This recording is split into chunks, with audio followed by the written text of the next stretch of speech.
लाइए जरा Asian markets quickly screen पे रखिएगा। मिला जुला सा कामकाज है एशिया का। और यूएस में कल जब हम सेशन की समाप्ति कर रहे थे, यूएस के मार्केट्स थे फ्लैट, स्लाइड हरे टिक के साथ फ्लैट थे। एक्चुअल सेशन में भाई साहब वो भी 1/4 से आधे % का दबाव दिखा रहे हैं। आज सुबह के फ्यूचर्स पे ले दे के तब और अब दिखाइए तो ज्यादा कंफ्यूजन दूर कर देता। आज सुबह के फ्यूचर्स हल्के इन ग्रीन वापस ट्रेड कर रहे हैं, तो तब और अब दिखाएगा कहाँ छोड़ा था कहाँ है।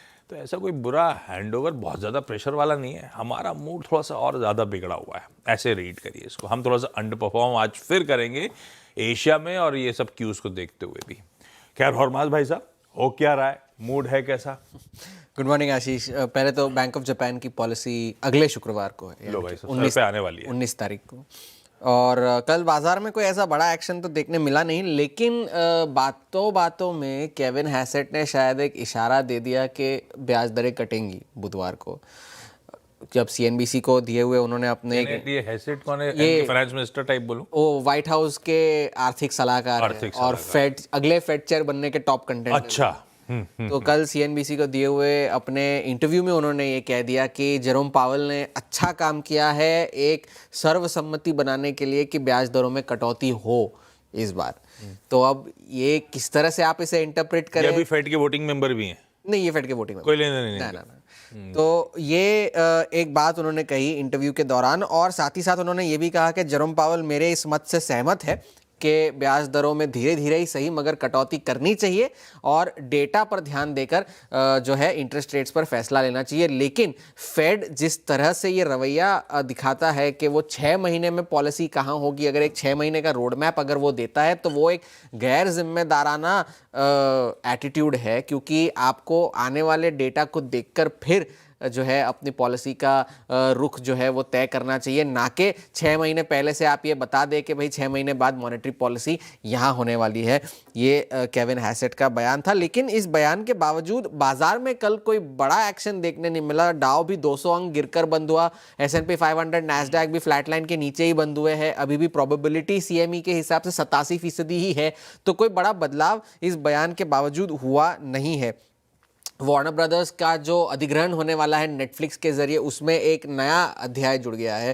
पैरामाउंट पिक्चर्स ने अब एक हॉस्टाइल टेक ओवर की बिड लॉन्च की है। नेटफ्लिक्स जो बिड करी थी उसके ओवर एंड अबव इन्होंने अपनी काउंटर बिड डाल दी है। नेटफ्लिक्स ने जो है $28 प्रति शेयर की जो बिड की थी उस पर उन्होंने $30 प्रति शेयर की बिड कर दी है, और उनके हिसाब से वार्नर ब्रदर्स की वैल्यूएशन लगभग $108 बिलियन की है, जबकि नेटफ्लिक्स की $82 बिलियन की। अब नेटफ्लिक्स पे कल तो डोनाल्ड ट्रंप ने कह ही दिया था कि एंटी ट्रस्ट इश्यूज हो सकते हैं वगैरह वगैरह, तो उस वजह से नेटफ्लिक्स के शेयरों में कल गिरावट देखने मिली थी और वार्नर ब्रदर्स के शेयर्स बढ़त के साथ बंद हुए। एनवीडिया को एक बड़ी राहत ये मिली है कि जो H200 चिप्स जो है उसे उन्हें चीन को एक्सपोर्ट करने की अनुमति मिल गई है। ये जेनसेन ह्युआंग पिछले हफ्ते ही व्हाइट हाउस गए थे, पर उस बैठक में क्या चर्चा हुई इस बारे में तो कोई जानकारी नहीं है। और ये खबरें पहले से चल भी रही थी कि ट्रंप सरकार जो है वो इस बारे में विचार विमर्श कर रही है कि H200 चिप्स जो है उन्हें बेचने दिए जाए। H200 मतलब सबसे लेटेस्ट नहीं मगर लेटेस्ट, जिसे आप कह सकते हैं सबसे लेटेस्ट। जो ये भी इसका भी एक्सपोर्ट रोक रखा था। हाँ, उसका भी एक्सपोर्ट। अभी तो फिलहाल वो सिर्फ H20 जो पुराना वर्जन है वो एक्सपोर्ट कर रहे थे, जो कि चीन ने पहले ही मना कर दिया था कि भाई हमें नहीं चाहिए, और उन्होंने अपनी कंपनी से भी कह दिया था कि आप जो है घरेलू कंपनीज के चिप्स इस्तेमाल कीजिए।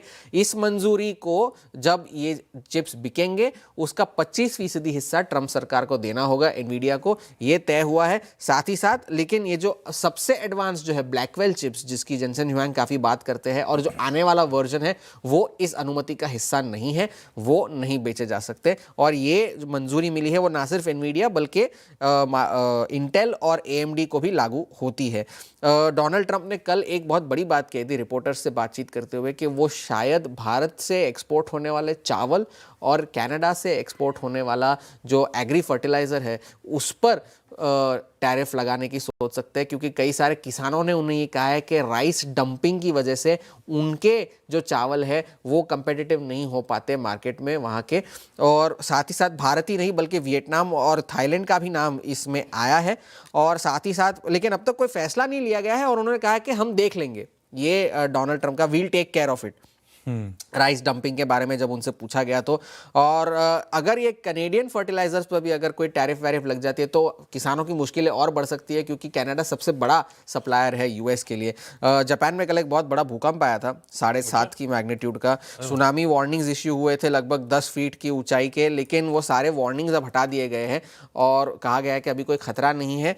और ये जापान की मेट एजेंसी, कई सारे लोगों के घायल होने की खबर आई है, लेकिन कोई जान माल के नुकसान की अब तक कोई खबर नहीं है। बॉन्ड मार्केट की आप जापान की बात कर रहे थे तो यूएस के बॉन्ड यील्ड्स पर भी नजर रखिएगा, क्योंकि वो भी धीरे धीरे इंच अप होती जा रही है, फिर से 4.2 पर आ रही है। और आज डिलेड अक्टूबर के जॉब ओपनिंग्स के डेटा आएंगे तो उस पर नजर रहेगी। तो फिलहाल बाजार एक वेट एंड वॉच मोड में है। आज और कल के सेशंस भी वैसे ही होंगे, शायद जब तक अगर कोई बड़ा डेटा पॉइंट निकल कर ना आए तब तक के लिए wait and watch mode until Wednesday night. ठीक है, उनको कुछ नहीं, ग्रिल्ड चिकन के साथ मैश पोटैटो खाइए, आप लोग अब राइस नहीं खा पाएंगे। लेकिन ठीक है, ये सब ठीक है, नॉइज है। अब तो ट्रेड डील के लिए, वार्ता के लिए उनकी टीम आई रही है, वहाँ देखते हैं क्या आउटकम आते हैं, क्या सहमति बनती है।